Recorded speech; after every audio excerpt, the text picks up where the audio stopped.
I was asked this one a little while ago, and I'm sort of catching up through the through the past ones now. And a guy asked me, he said, what is the biggest problem you had adapting from going from like being a Luton van into a lorry? And I've been thinking about this, and I would say the two that stand out, there's two, not one, but two. Firstly, the tacho. You've got to get used to it. Before in a van, you've got to be sensible about it, but you can jump in the van, you can drive, and you don't have to worry about when you're taking your breaks and when you're stopping and all that kind of stuff. And to begin with, that drove me absolutely loopy. I couldn't get the hang of it. I got an app on my phone, which told me what, and I think how many hours I've driven. Now, tachos have come a long way since then.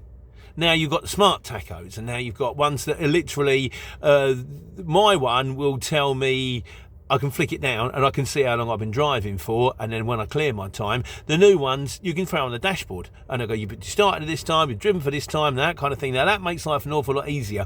But what used to get me was I'd forget.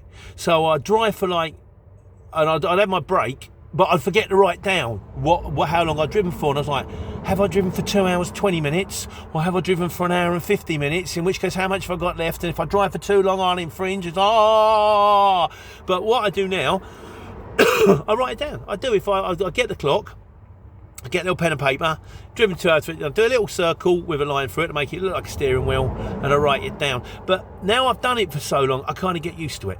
I do it in reverse. The idea is you drive for 4.5 hours, then you've got to have a 3/4 hour break, and then 4.5 hours. What I tend to do is I tend to drive for around about under an hour, or an hour just about, then clear my time, and then in my mind I've got 2 to 4.5 hours. And then you work your way through it. I very rarely go up to my speed, to be honest with you. I very rarely drive for more than 7 hours a day, so that's not too much of an issue.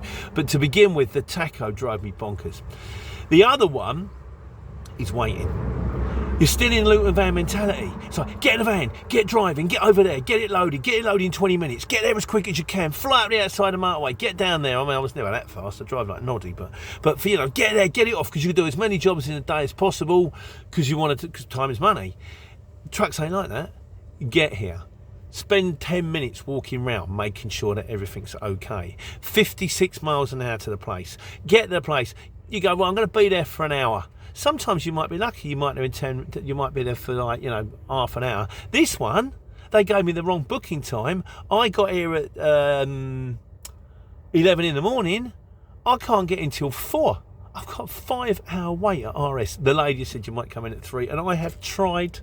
I've tried to be polite. I've tried to explain the situation. I've tried to offer them pizza. No, this is very much computer says no. So I'm stuck here, and it's a real frustrating one, because I got sent through the job, and they said same job as last week. It's not the same job as last week. It's got a different booking time. I rang them on. Oh yeah, we put the booking time on it. I said yes. I didn't check that. You sent it through. So trucks, the other thing is getting used to waiting.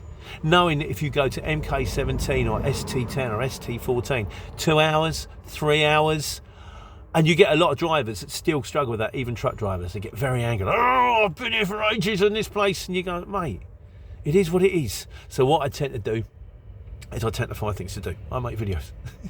You can watch TV. In fact, now this is going to be a bizarre one, this one, where I am here in Nuneaton, I have gone on the map and there's a lake down the road. I'm going to go run around the lake. Only problem is, I haven't got my running kit with me, so I'm going to run around the lake in this vest, a pair of combat shorts and steel toe protector boots. It's going to be interesting. But, when life gives you lemons, cut them up and put them in your gin and tonic. Sort of, you've got to make the most of things. And I'm going to resign myself to this fact. I'm going to go back in there with 3. I had 2 drops in there as well. Fortunately, the one that was right up against the bulkhead, I managed to get off. I'm hoping I can get in at 3, get that one off. I've got another one booked from 20 minutes away, but I don't have to be there till 6. It's just my day. Well, I was going to be done at 2. I was going to be home. I'm now going to be home at 6 half 6. I was going to see my grandchild tonight. Still, it's going to happen sometimes. This lorry's for you. It's not quick. It's slow. It doesn't always happen, and once in a blue moon it's going to go sideways, but that happens in a Luton van as well. Once in a blue moon they're going to say, yeah, I need this stuff taken round the back, or I need this up 3 flights of stairs. No one told me that. It's the game. Sometimes it's wonderful, sometimes it's horrible. Normally it's okay. But however you do it, vans or lorries, take care, take money.